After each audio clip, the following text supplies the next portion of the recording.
on LinkedIn now. How's everybody doing? We are very excited to be here, answer a lot of your questions. Just going to pick up and see who has joined so far.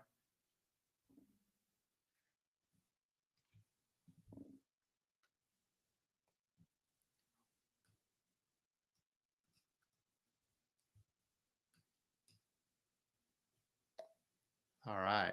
I see Christopher just joined the chat. Awesome.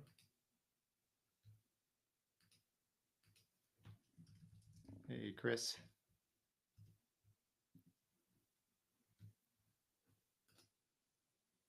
And let's take a look. Okay, I see Vikrant on YouTube. Hey, Vikrant. So, guys, if you are interested and you do have questions, it's best actually to join our stream from our Riverside link. So I'm gonna just post that in the chat here. Hey, Nick, how you doing? Good to see you. I'm gonna post that in the chat. If you want to participate, join here, join above.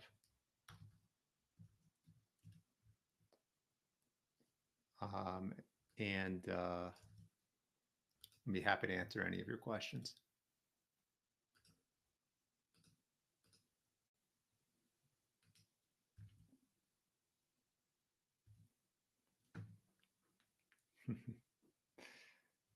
Awesome. So glad you're doing great, Chris. All right. So if you guys do join here in Riverside, then there should be a button to be able to ask a question. So it should be somewhere in the interface. I'll let you guys take a look around. You can find that. And then you can call in and ask a question. You will appear on video, just warning you. But yeah, excited to hear from you all.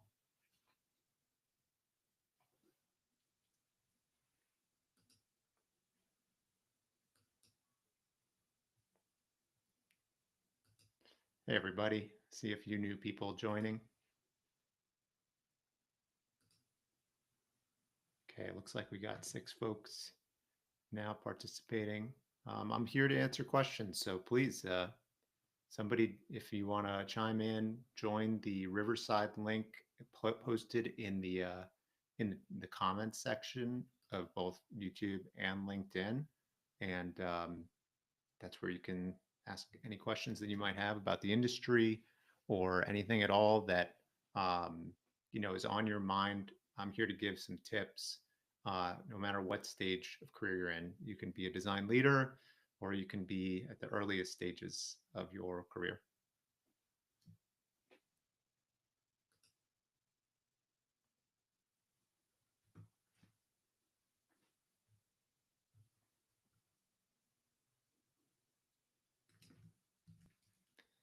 Just share that in the chat.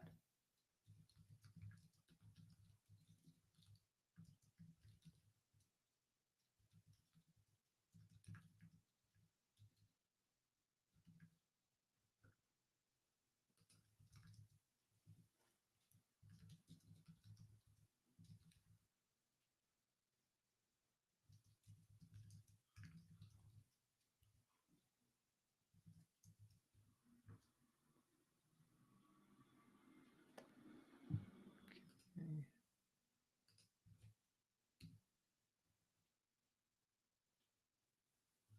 All right, let's see if we got a few more folks joining now. All right. Nick, Chris, I see both of you guys in the chat. Either of you guys have any questions? Are you having any technical difficulties?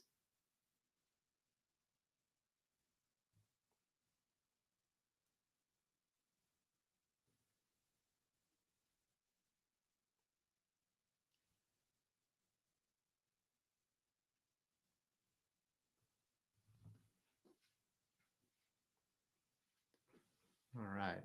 I haven't heard from you all yet, but hoping I can. Oh, here we go. Is it easier to do a call in? Does it bring my video up?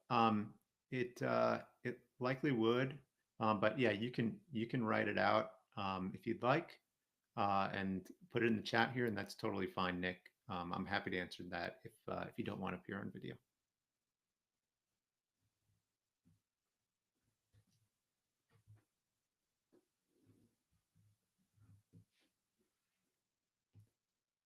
Oh, there we go. I see you calling in, Nick. hmm All right, here we go. Hey, Nick, how you doing? Can you hear Hey, me? yeah, I can hear you. Can you hear me? I can. I can. It's great to see you, and thanks for calling in. I really appreciate it. This is the first time we're doing a live stream, so we're very excited. Tell me, what question can I help answer for you today? Yeah. So I'm definitely curious. I've been looking for certain positions at the director level, and so I've been obviously kind of looking at the market. I mean, recently made the move from New York down to Atlanta, and so initially my kind of gut instinct was to be looking at the market here around the city. There's obviously a decent tech scene here, not quite like New York, but there's really interesting companies. Something I've been noticing though is it's been kind of hard to break into some of the companies here in the city. So a lot of the ones that have been responding that I've been reaching out to have been remote, but there also seems to be this increasing split at the director level between this expectation between like people management and IC, almost this new blend of like staff with kind of like people director as Yeah. well. I'm just wondering if you're kind of noticing some of these shifts as well, or if you think maybe some of my approach has been wrong, or just kind of some of these like macro trends at more kind of that mid-level to senior level leadership. hmm And if it's like beyond just UX, but kind of like all product design positions in general. Sure. And what have been some of like the issues that you've encountered in the types of companies that you've been applying to? Are they? I'd imagine this is more of a smaller company problem, but tell me more about that. Yeah, well, it's definitely been a mix. I mean, the smaller companies, it makes sense. A lot of them, especially the ones that are private equity backed, they're hmm basically looking, and again, it makes sense just where tooling and things are going. But it's this very kind of scaled down team where the expectation is basically to do and handle all kind of IC level work with Right. the separate aspect of building out the discipline, kind of setting up all operation functions. So a lot of times that Mm, might be building out a DLS from scratch and working with engineering leads to kind of like construct the UI component repository and building out sure. a UXR function and right, and kind of like doing Right. all of that together. But even at some of the large companies, it seems like there's been kind of this, and again, this is only my experience, so I don't know. This is why I was kind of curious to see if Yeah. maybe I'm doing something wrong. But some of the bigger companies, especially here, like the big, like Fortune 100, 500s, the Home Depots, the Cokes, and Yeah. Deltas, it's very hard to kind of like reach out and kind of crack into their teams. Right. Like I'm trying different like reach out methods and meetups and things like that. And I just can't Yeah. seem to make any headway with like Yeah. establishing relationships with some of these like really large players that I know have much bigger design teams.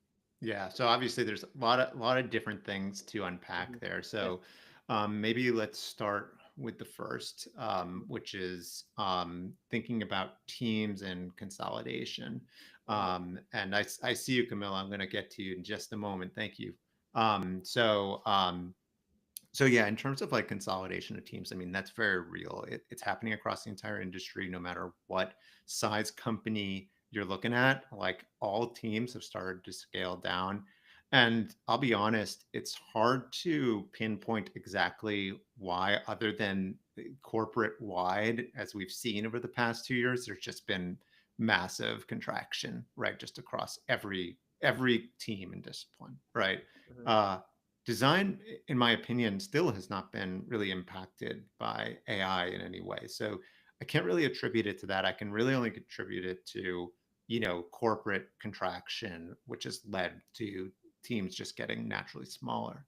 Um, in terms of like the expectations of a design leader today versus like what it was maybe even 5, 10 years ago, right, it's certainly changed a lot. And I do think that the literacy of companies actually has improved significantly thanks to us, right? Like we all did such a great job advocating for design that now they really think that design is so important that they're putting all this pressure on design leaders to be able to do it all again, right?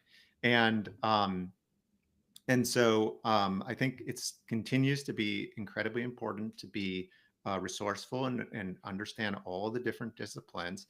I do think there will eventually come to this point where design leaders come in and yeah, they're like obviously like well versed in research and product design and UX and UI and design systems and all of it. Um, but I think that companies will see, oh, this person can't just do all of the things, right? I think eventually there will be a correction there that says, yeah, like why would I hire a designer to be a researcher? Like it just doesn't make any sense to do that. They're skilled in that, but like get a plumber to like do the plumbing. You know what I mean? Don't use like a hammer to like cut, I don't know, potatoes.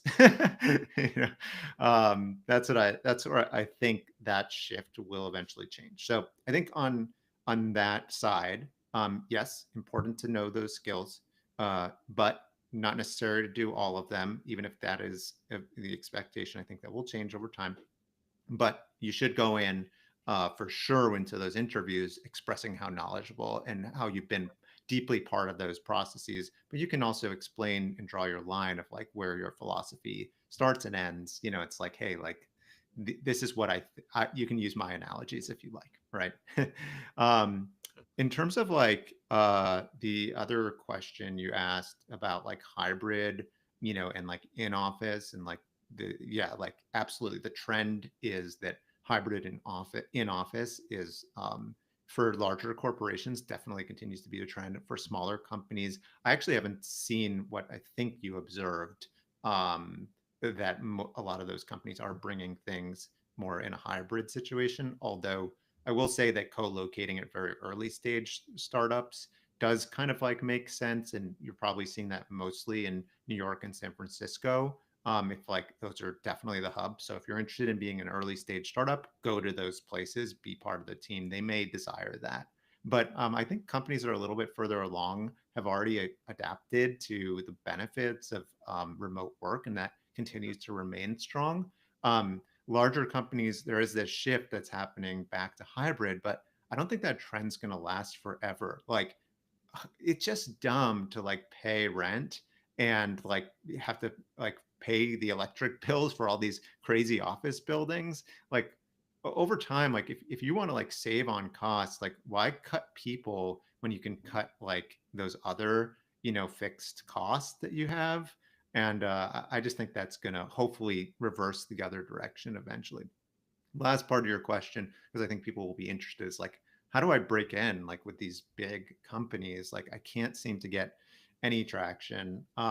Well, I think it would be good to know like some of the strategies maybe that you've already tried. I think it will be really beneficial for the audience to hear. Yeah, I mean, I've tried a handful of things. So something I tried first that then I kind of backed away from was the classic like warm handshake of like going through people that you know. So Yeah, for example, and these were at like very targeted companies. These were the companies I think that like every designer wants to work at, right? And so of and course. typically, sorry. Yeah, of course. Yeah, yeah, and so it was again bigger companies, so there'd be roles, and so it was a lot of like, hey, I see, there's a position. I don't know if you happen to know someone or know the hiring manager, and so I tried that, but very quickly, I think that led to like awkward conversations. I was worried, and these were like for close friends and like people that I Hmm. considered, like, not just like two or three levels out, but like people that were very close. Um, but since then, I've pivoted to a lot. I've basically I just kind of go through like LinkedIn, Indeed, like active boards, welcome to the jungle. And when I find positions that are open, I look for technical or product or design recruiters on LinkedIn or VPs of design or VPs of product, whoever I think are Yep. probably the hiring managers. And I just like straight up cold message them. Like I Yeah. apply, I shoot them like a detailed, like cold message, not the highest response rate. I'd say it's Yeah. probably something like, like sub 10%, Yeah. right? It's like is what I'm Which makes hearing. sense. Yeah. Most cold emailing, no matter what the platform, you're going to get like a 1% response rate. Yeah. And so I'm kind of like switching to trying to do like informationals now, but even that's kind Hmm. of hard. We're just like you're reaching out to these VPs of design and being like, "Hey, new to the area. love what Calendly is doing, think it's super cool to see your journey. Just trying to, it's just, I don't know. It's, that's what I'm saying. I Yeah. feel like I'm struggling to figure out the right entry for some of these positions. Yeah.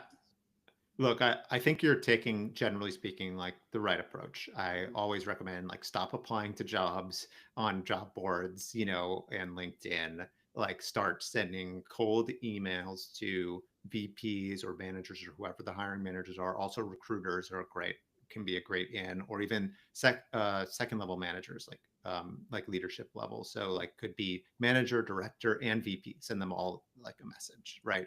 Customize those messages, all of that, great, keep doing it. I think that will work. And use like open jobs as a kind of like a signal, right, that they're hiring for sure, right? So you find the company that's hiring, go find the hiring managers. Could be a recruiter, could be any of those leadership levels. I do think it's also great you tailored your approach differently. Sometimes it was like more of a direct sale, right? And sometimes it was like, I just want to understand about your experience, informational. Totally fine. Also, make sure you're doing in person. I'm not sure where you live, but do you live in New York or somewhere else? We just moved to Atlanta. We're in New York, but moved Atlanta. for family Okay. reasons. So kind of definitely going to Yeah. keep it for the short term is how I'll put it. Yeah, absolutely. So obviously, like targeting the right groups who would be interested in somebody who's basically going to work remotely, I Hmm. think is also definitely important. Like finding the right target is critically important. And then some of the other things that I really try to advise people to do is, you really have to build your personal brand. Like I don't know if you have a portfolio, Hmm. what you're going to need a website up. You're also going to need a portfolio presentation, right? I always make sure to tell people this, like you need to both, right? The portfolio website is a place to attract people to you. There, depending on what level you're at and like also your resume, right? Like if you have Google and like these impressive places, you're going to get you're going to get in the door places. But if you don't, it's probably important to show even just a teaser of work on my personal website. You guys can go there, adamperlis.com. I think I do a pretty good job of this where I kind of show some like quick little video clips of like the work. And, but if you want to go see detailed case studies, if you click it, sends you to my contact form and then you got to reach out to me. So that's a good way to tease people and get them excited about you, Hmm. and build your personal brand. Then the portfolio presentation, that's going to be used either in your outreach, right? So people can like see that too and like get the detailed case studies if you want, because it's been already customized to them. You can probably feel safe that it's going to be secure and give them like a password if it's password protected. Um, and then also, of course, in your actual interviews, like you got to have that, be prepared with that.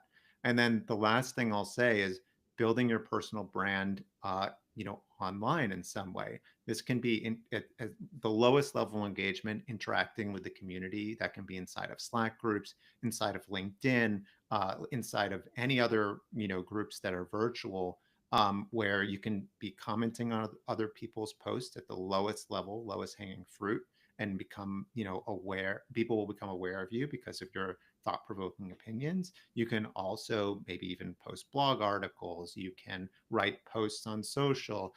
You can go as far as hosting a podcast. You can post tutorials, post like cool stuff that you've made and just want to showcase it, right? All of these are different strategies to get yourself noticed and aware. And I think that will start to get you a lot more attention than you can actually possibly imagine. Yeah, it's a good point. And I appreciate that. I know there's a lot of questions. I don't want to hog up any more time, but yeah, I definitely Yeah. appreciate all that. It's super helpful stuff. And yeah, nice to finally meet you too. Yeah, you as well. I really appreciate you coming by and asking a great question. Honestly, I think we covered a lot of great topics. So even though it was a long answer and a few questions, um, I think we hopefully a lot of people on this call learned a lot. Even though you're at a leadership level, and even you, I think it's good for people to see that even you at a leadership level, with a lot of experience, also doesn't always know like all the answers to these things. Yeah, definitely. Definitely. All right, Awesome, man. take care. Yeah, Thank you. yeah.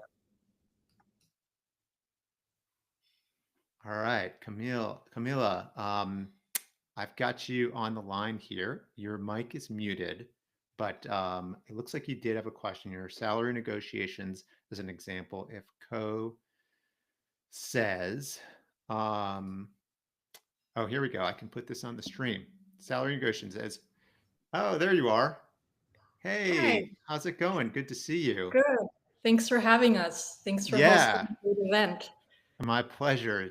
Nice to be here. I didn't actually read your question all the way, so maybe if you want to repeat it for the audience, I can answer it here. Sure. So basically, if a company says salary range is X, and you do research and you know that they should increase by 15 to 20K, at Hmm. which point in time do you initiate that negotiation? And Yeah, how do you bring it up, right? So do you bring it up from the get-go?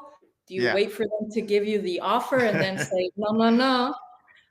How do you do it? Example dialogue. Yeah.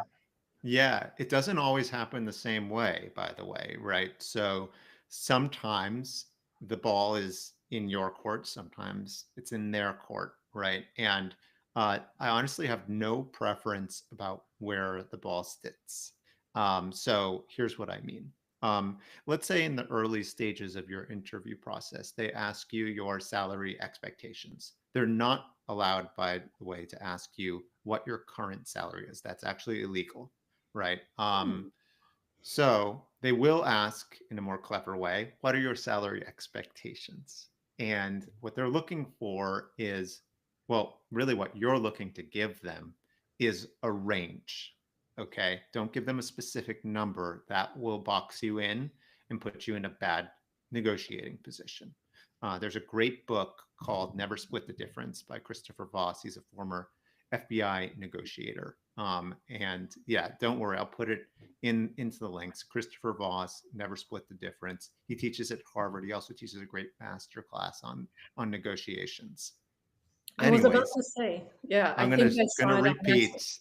Yeah. Yeah, I'm gonna repeat some of the advice that he gives. And it's classic stuff too, right? You'll have heard this before, but we want to anchor them with a price. And so what we'll do is, let's say, for someone who's like a senior designer, right? On the low end, let's say it's 185K for a salary, and on the high end, and because we've done our research already, on the high end, it's as high as 250K salary, right? So what we're going to do is give that exact range, right? Because we've already done our research in advance. We know what people get paid at different types of companies, but we don't know what this company is willing to pay, right? So we're going to just give that wide range, somewhere between 185 and 250K, let's just say. And the recruiter's gonna or recruiter or whoever you're speaking with is gonna say, okay, cool. They're probably not gonna follow up with you and get more specific. Or they may say, oh wow, that's a wide range. Just like, yeah, well, I'm testing the market and I'd like to, be compensated fairly, for the work that I'll be doing. So you can kind of leave it at that and just keep deflecting and say, yeah, well, that's the range that I'm targeting. You don't need to answer any other questions about it, and feel comfortable in that awkwardness. The second thing, so that's like the scenario where they're kind of asking you, and so the ball's kind of in your court to give something, but you don't want to give too much. Um, and so let's just play that out for a second. So let's say that happens. Eventually, go through the interview process, and then you make it all the way through, and they're like, great, we're ready to make you an offer. Now remember, you've given them a wide range, so they got to come within that range. You've anchored them on the low end and you've anchored them on the high end, right? And so hopefully they come up with something better than your lowest price there, right? So basically they come back and they're like, well, we really want to be on the low end, 185. And you can say, okay, I understand where you're coming from. And I totally respect, that you guys have a budget to work within. I was really hoping for more like, and then add 10 to 20K onto whatever their price is. Okay. Then they're going to say, that's a little bit more than we hoped, right? And remember, they made a decision about you already. They're like, I want to hire this person. I want to bring them in. Like, how do we close this deal, right? Mhm. And so what you're going to end up negotiating to is probably about 10K, right? So like if you added 20K, then get to 10K, right? If you added 10K, get to 5K more. right? And this is, kind of how the process works. And they're doing the same thing. So let's say you, where they said at the beginning of the negotiation, right before, like meaning like at the beginning of the interview process, they were transparent. They said, we're going to be paying this amount. Is that okay with you? And you can be transparent with them right away and just anchor them again, right? Say, okay, you're looking to pay 185K. I totally understand. To be honest, I'm making more than that now, and I would like to be making this. Remember, they don't know how much you know, and they're not allowed to ask. So 185K, I want 200K, right? To say that's way out of our price range, it's probably not going to work out. Well, what's a number that would be, more comfortable for you guys? Because I want to make more than I'm making now, but I, but I don't know if I can really switch if it doesn't really make as much sense. It's not all about the money for me, by the way. I want to join a great company, but it just feels kind of strange to join a new company if I'm already not compensated enough in my current company and I'd like to be compensated more. Is there anything you can do? Okay. And stop talking. Stop talking right there. You will, people talk themselves out of a good negotiation all the time. And it's because they've said too much. Okay. So just make sure you do that. So those are hopefully two scenarios that help you understand a little bit about how to anchor inside of a negotiation. There are lots of other good tips. I did a really poor job of, I think, articulating some of the really good wording that Christopher Voss talks about in his book, where it's like all about framing things in terms of like the customer and like helping them like really see it from your point of view while also empathizing with their own. So I'll let you go back and read the book, and you can report back to me some better strategies on that. It's been a little while since I watched it, but or read it rather. And but I hope hopefully these like small tips will help you in those scenarios where yeah, it's quite uncomfortable to of course negotiate. Mhm. Thank you. That was great. Amazing. Thank you for the great question. All right, let's see who else we got in the chat here. So it looks like Trisana, I think I'm pronouncing that correctly, TRSNA. Um, and this person asked a question. Thanks for hosting. What do you recommend someone do to stand out during the job application process, especially since the market is, oops, sorry, it went away. Since the market is so competitive right now. For some reason, it's not showing the whole thing here on the stream. Sorry, guys. I will read it over here. Um, okay, so it says, thanks for hosting.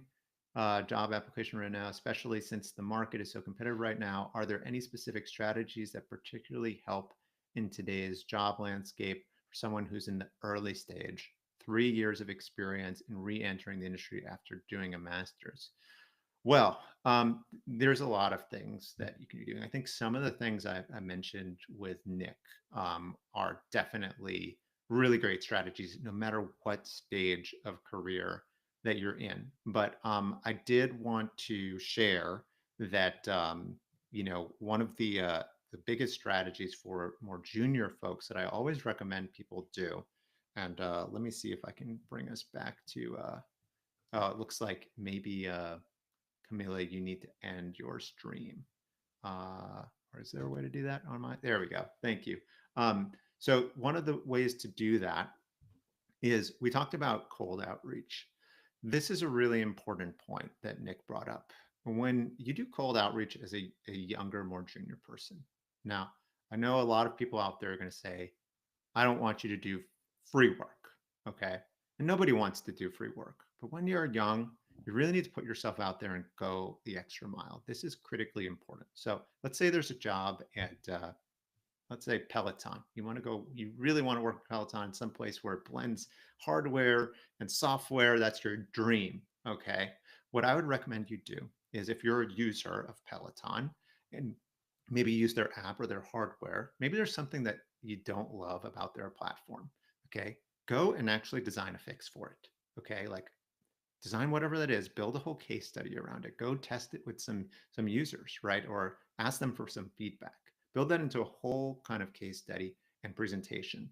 Send that presentation to the head of design or one of the heads of like one of the heads of their individual design departments, or maybe a manager there, or really anybody on their team at all, and just ask for feedback. That's it. You're not asking for a job. You're just asking for feedback. Hey, I built this thing. I would love to get your thoughts since you work there. It's a student project.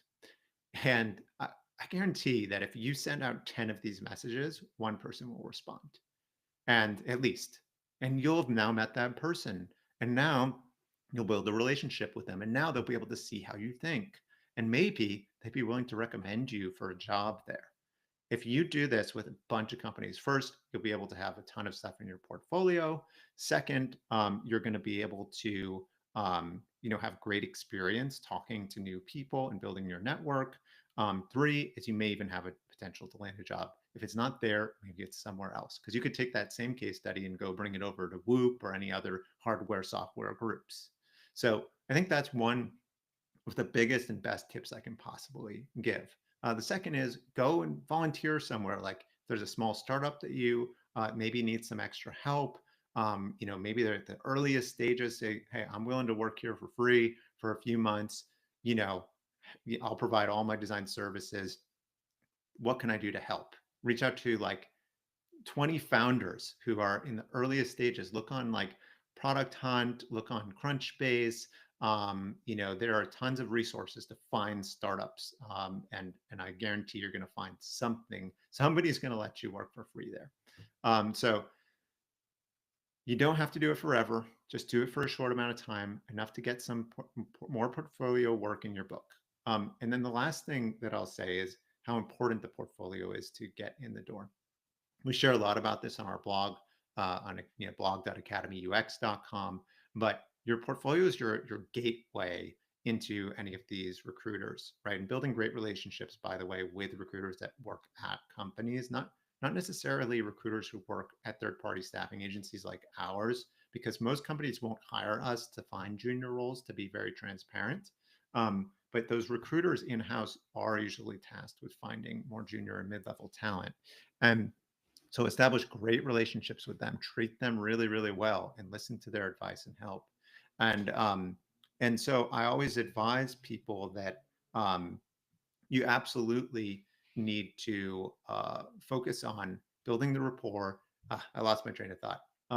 Well, anyways, I think that if you can focus your attention on just building your personal brand and getting it out there, then that's how you're going to be able to get this. Oh, right. We were talking about now I'm remembering about building your website and how that's so important. So put that together, make sure it's top notch. This is the best way to get somebody's attention, where you have lots of great work and also show your creativity in your portfolio. Buy a framer template, customize it, buy a webflow template, customize it. We have great resources on the blog that talk about this. And I think you're going to really be able to find some really great traction and attracting people to talking to you, and you'll have something to point at. You'll also be able to feature it on your LinkedIn. Make sure that you add a link to it in your LinkedIn profile. Make sure you have it in your contact information in your LinkedIn. Also, make sure you feature it in your posts. So post it publicly. Don't be afraid to share publicly. And then I think those are some like high level tips that will really help you. All right, let's see who else. Okay, we got Chris here. Chris, do you want to try to join the stream, or I can also put your question up? It's a lot easier to talk to a person, by the way, than looking at myself here in the stream. I think that's why I got all caught up before. I'll give you a sec to join. Okay, let's see. All right, I'm gonna put this up. All right, I'll read the question. Applying to jobs. I know people say to apply for as many jobs as you can, but how do you know what organization type you fit into when breaking into UX? We'll bring that back up, such as startups, corporates, agencies, and so on. So, all right, just want to make sure I understand the question fully. Um, okay, I know people say it in many jobs, but how do you know what organization type fit into when breaking into UX? Yeah, I mean, I do think it requires a lot of introspection, right? Hard to say. Like everybody's personal preference is definitely taken into account. I mean, if you're going to go join a startup, of course, you kind of have to be able to ride the waves. You know, there's going to be a lot of ups and downs. You're going to have a lot of responsibilities. You know, but there's a huge opportunity to learn and grow very fast, right? Like that's how people make it to a head of design role very, very fast is they join a startup and they grow with the company and they're able to like make very big moves after that. Like they get the experience and develop and they jump, right? Getting directly into like a very large organization like a Google or Apple or whatever, obviously it's like the bar is way higher. There is a great trajectory if you can do that from the get-go, but it'll take longer. Moving up in those organizations is very challenging. But if you get in there, it's also an amazing resume boost, helps you jump from next position to next position too. So both paths can work. It's really, you know, your appetite for instability, and like also the upside on each side of that, right? Like if you join a startup, there could be a lot of upside. You could get equity, you could ride the wave, become, you know, a star, right, very quickly. So both paths are great. I think it really depends on what you're most interested in. Yeah, hopefully that helps answer your question. Okay. Okay, looks like, okay, sorry, Chris. I think I answered your question. It looks like we've got some person named Mine Tile. Um, all right, Mine Tile, do you want to try to join? I think there should be a button maybe at the bottom or somewhere around here to join the call. Okay, cool. It looks like you're coming in.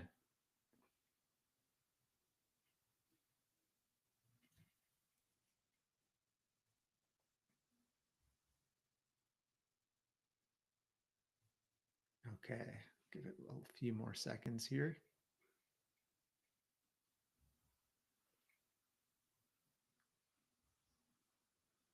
Okay. Oh, there you are. All right. We figured it out. Hey, how you doing? Awesome. Good. How are you? Good, good. Thank you so much for joining and very Of excited to course. help answer your questions. Tell me.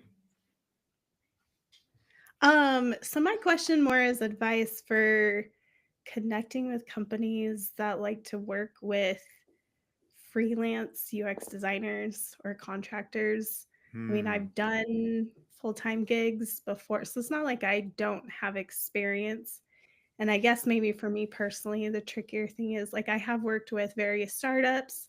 Some of them like did not advance, but I Hmm. know that's not a reflection on me. It was more either other issues in their company or they didn't have the money to keep, further Yeah. advance their ideas, like or the investment money was not there. So maybe that's been the trickier thing to show the value of like this was not a reflection of my lack of design skills. That those things did not advance. So I don't know, like not that I Yep. haven't been able to find any companies to work with, but I find it trickier to connect with the Yeah. right companies that like working with a contractor versus someone being full-time Sure. Yeah. in-house. Yeah, totally. And there's obviously there's two parts to this, I think, question. One about contracting, and then the other, of course, about presenting yourself when you feel like there may be holes or gaps in your resume or, you know, or portfolio where like that doesn't feel like a success because of this, right? And so we'll talk about that in Mhm. a second. But let's talk about like becoming a contractor and like how to do it, right? And where are the opportunities to be able to do that? So making the transition can be challenging, but it also can be like incredibly rewarding. I think when trying to go at becoming a contractor, one thing I always try to advise people is make sure you have some savings, right? Like I always advise like 6 months of savings in the bank. You know, give yourself um, at least 6 months, first of all, to, or maybe 9 months is probably a better number. So at least 6 months of time to be able to secure some work. Hopefully you get something during that time. If after that time, give yourself 3 months to be able to find a job. So 9 months total of savings. And then 3 months are spent looking for something full-time if it doesn't work out, right? I think that will give you just a little bit of more security as you go through this. So that's one really important tip. But in terms of like, trying to find freelance work, how does that happen? Where does that come from? First of all, is yes, with folks like us, third-party staffing firms, you're going to be able to find a lot more opportunities than are usually present on like the market. They don't usually show these these job posts on like LinkedIn. Sometimes they do, especially like going in-house at a company. They don't always post them there.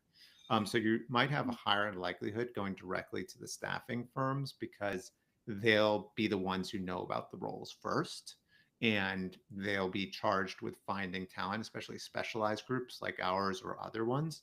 Um, they'll have that information. If you're already in with them and they know you, then they're going to favor you because they've already built a relationship. You know what I mean? So that's one thing I do really recommend is build those relationships. The other thing is like a lot of these companies also work through very large. They're called like I guess they're called like uh, vendor management systems. I think there's one called Pro Unlimited, and they may have changed their name to something new. But like Apple, for example, I know uses them. I think Microsoft does too. And they have their own recruiting teams, right? So look for these like, I think it starts with a V, the new name. I'll have to look it up. But the Pro Unlimited was the old name. Look that up and just see who acquired them, right? And then Okay. and then like they work with tons of other big corporations and they do some sourcing and staffing for roles. So just like look up the recruiters who work at that company and it'll be good to build and foster relationships with them. That's how you get really the jobs at like some of the larger corporations who usually have so much inbound that they don't need to work always with an external staffing agency, that they Mhm. just utilize their VMS partner to be able to do that. Um, Okay. yeah, so that's like another tip. The other places that I think you can also be looking are like workingnotworking.com. It's a really great site. It's definitely more highbrow than like the Fivers and the, Top Towels and whatever. Top Towel's not bad, but definitely Working Not Working has like higher level jobs. And I think a lot of companies will go there to post. And then the other groups that I think you should also be looking at are agencies. So, for example, look at product design agencies like MetaLab or AKQA or Huge, right? These groups are often hiring freelance talent a lot because agencies don't like to keep designers on staff all the time, right? They need to Mhm. be a little bit more nimble because they don't always have work to do, right? They're a services business. So, they're kind of waiting for the next project oftentimes and don't have a queue. So they don't keep people on staff. Instead, they bring in a group of contractors. Usually, um, there's one recruiter that is tasked with bringing in every contractor to every discipline in an agency. Befriend that person. They will be the Okay. primary person you talk to. Also, try to befriend heads of design or like design directors at those places. They a lot of them have great social media presences, so definitely hit them up on there, comment on their stuff, make them aware of you. And then the other people you could also talk to are like heads of design operations, right? Or design operations managers. They're usually the ones tasked, especially at mid-level companies, with finding contractors and building those relationships. If they aren't Okay. the ones hiring the staffing agencies to go do it, they're the ones actually responsible for ending up having to do it because, that head of design is likely too busy to go find people and they don't, or they may not have a huge network. That design ops person is then like, oh, well, I got to put out this fire. Let me go find the right person to be able to help to plug in those holes. So I know it's a long answer, but there's, as you can see, for every type of company at a different stage, there's a different strategy to finding the right person who's likely responsible for posting the job and ultimately hiring for the position. where the needs are. But yeah, I know you had a second part to your question, but did I answer that one thoroughly? And was there anything I missed? Yeah, no, that was super helpful because it's a matter of connecting with the right people that want this kind of contract setup. So that was great. Yep. Thank you. Totally. So I'll answer your other question because I think it's relevant to the community. You know, yeah, I think that a lot of designers suffer from this, no matter how big or small the company that you work at is. If you're working in a very large company, oftentimes you don't get to ship a product because it can take years to sometimes ship, right? Like all the approvals and compliance and who knows what. Just slow dinosaurs moving. And so it's people often find themselves there for 2 years and they're like, all right, I'm done with this place, or someone else gave me a better offer, I'm moving. And then they don't have the project work that shows start to finish 0 to 1. And then on the flip side, you may be a designer at a startup and you build the 0 to 1, and then it launches, and it does okay, but the runway runs out too soon. You don't get to that next round of funding. It wasn't your fault. Like, you built a great product, but no one got to use it because you ran out of funding, right? I mean, there's all sorts of scenarios. That's just one of them where that could happen. Look, at the end of the day, you were there to help solve user problems. Build your case studies through and through. Show the problems that you help solve. Show the small wins that you got. That could be user feedback. That could be feedback from your managers. That could be quotes that you got in the app store. That could be actual numbers that you got from the application, things you got in user studies, anything at all that you can demonstrate some levels of success and show the entirety of that process. It is still clear that you know what you're doing and that you're good at your job. And so don't feel shame or worry that a project did not complete. Now, I will say that there are some, I would call, inexperienced hiring managers out there who say, well, I really want somebody who's taken it 0 to 1, right? I want to know that they know how to ship products and be successful. I mean, the amount of people that actually get to tell that story is so like marginal. And I'll be honest, they end up looking for a needle in a haystack.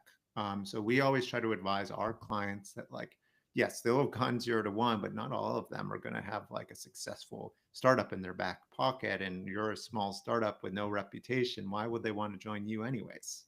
So think about like just trying to represent yourself in the best possible light that you can, and just know that you're not alone with this, and that that hiring managers hopefully will be able to see past this and see that you're actually just a great designer who solves great problems, and you're going to be a great asset to their team.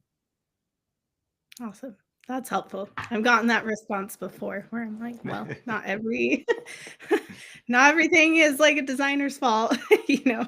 Yeah, exactly, There's exactly. so many So factors, there or are not so many everyone factors. Yeah, works exactly. for all those super successful company. So yeah, I appreciate that. Exactly. Yeah, I mean, I think it's like 90% of startups fail. So, you know, Yeah, you do your best, and you control what you can control and demonstrate the wins when you get them. awesome. Cool. Well, thank you so much for your question. I really appreciate Of it. course. Thank you. Cool. I'm going to just pop down to the chat here. All right, Syed. Sad to put it on a resume, especially. Okay. Thanks for your insight, Syed. I'll just show that so people can see what I was reading. Cool. Any other questions that I can help answer for people? I know we're coming up on time. We got about 4 minutes left. Oh, let's see.